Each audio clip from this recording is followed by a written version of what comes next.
তো আমি যে পাশে খেজুর গাছের পাশে দাঁড়িয়ে আছি, তো আমি আপনাদের সাথে একটা বিষয় শেয়ার করব এখন। সে বিষয়টা হচ্ছে, আমি যে গাছের নিচে দাঁড়িয়ে আছি, পাশে অবস্থান করতেছি, এটা হচ্ছে খেজুর গাছ।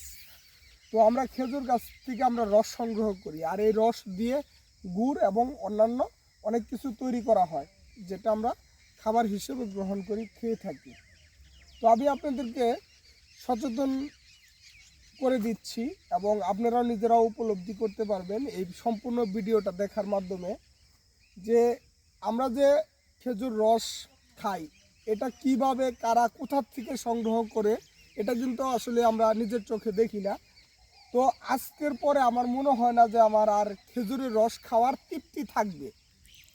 আর কি জন্য তৃপ্তি থাকবে না সেটা আমি আপনাদেরকে দেখাচ্ছি। এটার থেকে কিন্তু রস প্রতিনিয়ত সংগ্রহ করা হচ্ছে এবং নিচে দেখেন আপনি টপটপাইয়া এই রসগুলা এখানে নিচে পড়তেছে।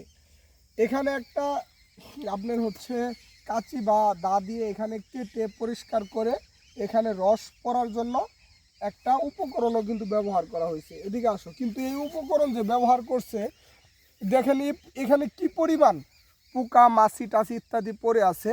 এবং সর্বশেষ আমি যে আরেকটা বিষয় দেখলাম, সে বিষয়টা হচ্ছে, দেখেন এটা কিন্তু আপনার হচ্ছে এই যে ময়দার মতো শ্যাওলা স্যাঁতস্যাঁতে এবং প্রচুর পরিমাণে গন্ধ, এটা কিন্তু পরিষ্কার করতেছেন, অথচ এখান থেকে কিন্তু প্রতিনিয়ত রস সংগ্রহ করতেছে।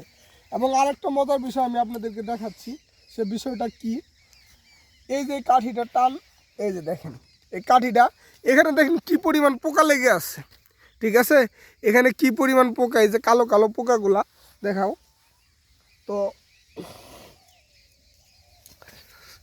এই যে আমি আপনাদেরকে দেখাচ্ছি, এই যে কি পরিমাণ পোকা, এই যে কালো পোকাগুলা ভিতরে ডিউ পারতেছে।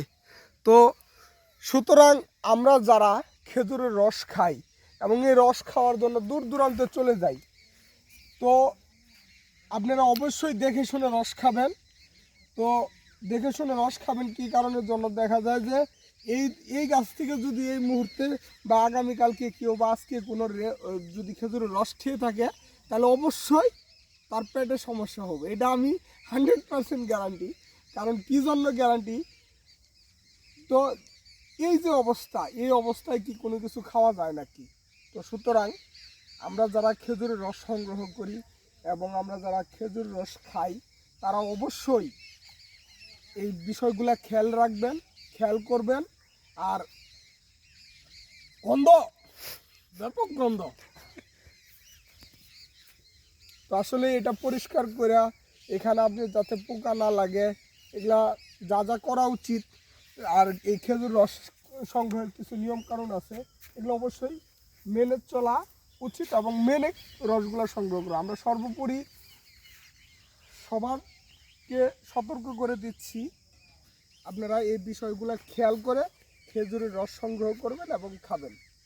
তো যদি এই ভিডিওটি আপনাদের জন্য কোনো উপকারে আসে এবং এই ভিডিওটা যদি ভালো লেগে থাকে, তাহলে অবশ্যই লাইক শেয়ার কমেন্টস করবেন। আল্লাহ হাফেজ।